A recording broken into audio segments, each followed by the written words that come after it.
What's up, YouTube? Today we're going to be talking about the oh, you can really see the reflection there. We're going to be talking about the Samsung Galaxy S9. Now, I was using the S6 before, so I went up 3 generations here, and man, is this a powerhouse. Before we get the review started, I think one of the best things I read when I was shopping around for this, and now that I've experienced that made the most sense to me, that I think is the most honest review, is this is the best Samsung phone ever made.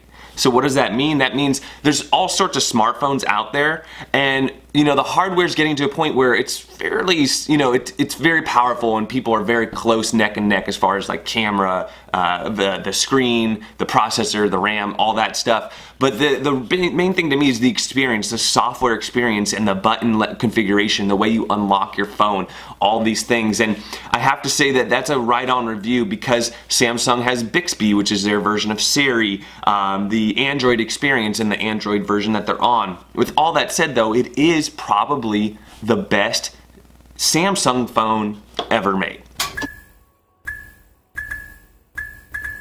So anyways, in this video, I want to do things a little differently. A lot of people do the unboxing and everything else, and it's great, it's beautiful, the box is nice, it's beautiful, it's sleek, it just says S9. But I want to do my top 5 reasons why you should buy the Samsung Galaxy S9 Plus. So one of the first reasons why I love this phone is the display. As you can see, the resolution could go up to WQHD. The display is one of the brightest and the most high resolution displays out there. As you can see, even when you go to higher brightness, it says, be careful. I don't know, you can't really tell in the camera right now, but this thing is will hurt your eyes how bright it could potentially get. So the screen is just fantastic. Now we're getting a little bit of glare here, but I mean, there you go. As I mentioned, you can zoom in and out, but the screen is freaking gorgeous. Over 6 inches, really nice. 2 actual lenses, flash, everything super good low light, and it has one of the first variable aperture cameras out there. As a YouTuber, this was one of the big go-tos for me, being able to do HD video, and when it records, it can do like 60 frames per second, some crazy good stuff. It has a slow motion camera. It's really cool, and I'm really excited about that. The actual camera app itself, live focus, super slow-mo. You got the AR, augmented reality, where you can put on faces and things like that. It's actually really cool. You can do hyperlapse, pro mode, panorama. You even have a food option where you can take pictures of food and basically it focuses in whatever's in that square. All sorts of other features, and then you can download third-party apps as well to do editing and all sorts of other things. So one of the great for videos and photography. Amazing, amazing, amazing. It's one of the main reasons why I purchased it. So moving along, security. This phone has so many different ways of unlocking it and keeping your phone safe. It's cool, it's amazing. So my options are swiping. I could do the pattern, which is like a little lock code. I could do a PIN. I could do a password.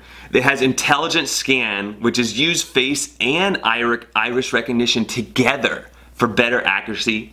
Then there's face recognition, iris recognition, and fingerprint recognition. The fingerprint scanner's on the back. I just use my index finger. And they relocated it so it's really easy to find on your finger. So that's actually what I prefer to do. But what if I have motorcycle gloves on, right? How about then? Even with a motorcycle helmet on, I'm gonna keep my hands low so we're not using the fingerprint reader. And all right, so we turn off the phone. It's trying to recognize. Let's turn it at ourselves.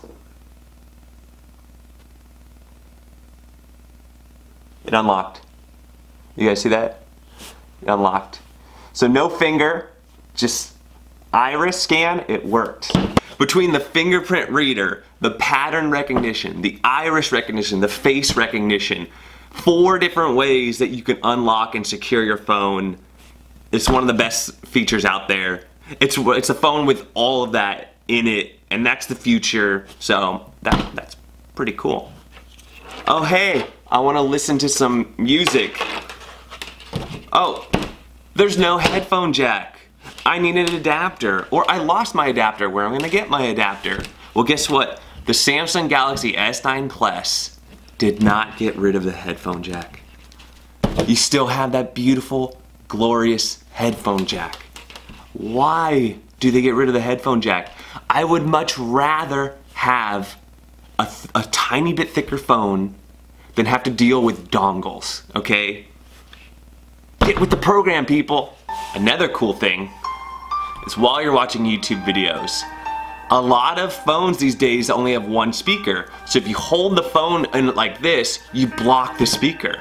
Well, the Samsung Galaxy S9 has stereo speakers. So it's using two different speakers here, the main speaker being out the right side. But even if your mom or someone else or just somebody who doesn't know is holding the phone like this and they're blocking one of the speakers, you can still hear it. In addition to just not blocking out sound, it is a better sound quality. You have stereo speakers. Stereo is good. So really nice stereo speakers. If some of these points you felt were the same, I'm gonna give you an additional point of what I think is so great about the phone, and that is the battery and the expandability. Samsung had that big battery blow up issue. Most people forgot about it by now, but it's kind of like Chipotle. Chipotle had food poisoning, but ever since that incident, I would totally go to Chipotle now because I know Chipotle is on high alert with food poisoning. They are not gonna make that mistake again. So Chipotle is probably the safest place to eat as far as people washing their hands and all that stuff. Samsung, out of all the phone companies, is probably one of the safest batteries and best built batteries just because that whole battery gate, they now probably have one of the safest batteries. Now, take that as you will.